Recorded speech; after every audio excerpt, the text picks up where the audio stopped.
Anything could happen at any moment. I could come into your room right now and I could rip your arm off. And sure, while the odds of that happening are very low, life is still crazy and weird small worries just like that one can add up over time. For example, if you're like me, then maybe you get an ache in your chest and you feel, oh yeah, I had a cheeseburger for lunch and this is what I get, a heart attack. Or maybe you get a migraine headache and you think, oh, this is it. This has nothing to do with that I've been sitting in front of a computer all day with bad posture and I've only been drinking coffee. This is actually a brain tumor.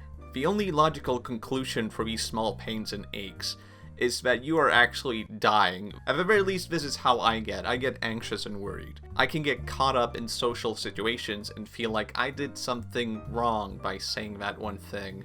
Or maybe I can get indecisive and feel like picking the wrong food for lunch is going to ruin my entire day. Or maybe I get caught up in wild fantasies, like, God, what if someone came into my room and ripped my arm off? Because life is just too chaotic.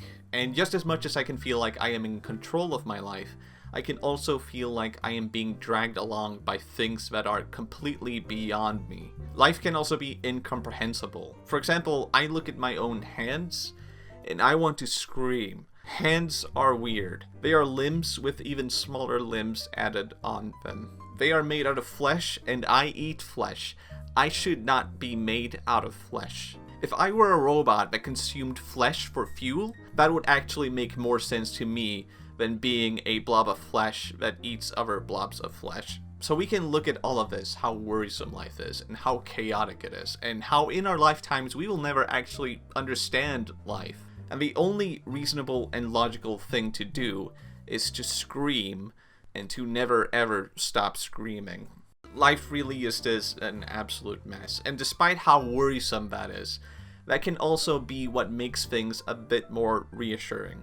Because all this chaos doesn't really come from nowhere, it comes from somewhere, and it comes in these waves, affected by other distant things beyond our vision. And sure, maybe I can't control every aspect of my life, but I can take my own decisions based on the things that happen to me. And to do that, I don't really need to have a perfect circumstances or a perfect belongings or a perfect face. I just need to have a face. And that's good enough. Because the real problem for me is not really the world surrounding me. The real problem is that I think too much about myself.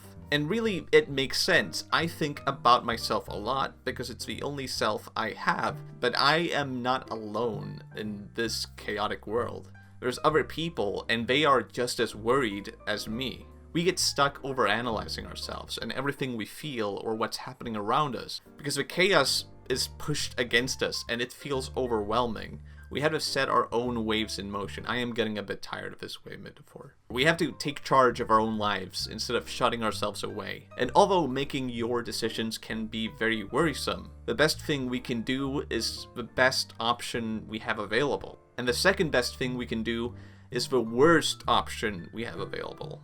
Because the worst thing possible is no decision at all. We all get worried, and that's fine. Worry is not so bad. Or at least when the other option is to scream forever.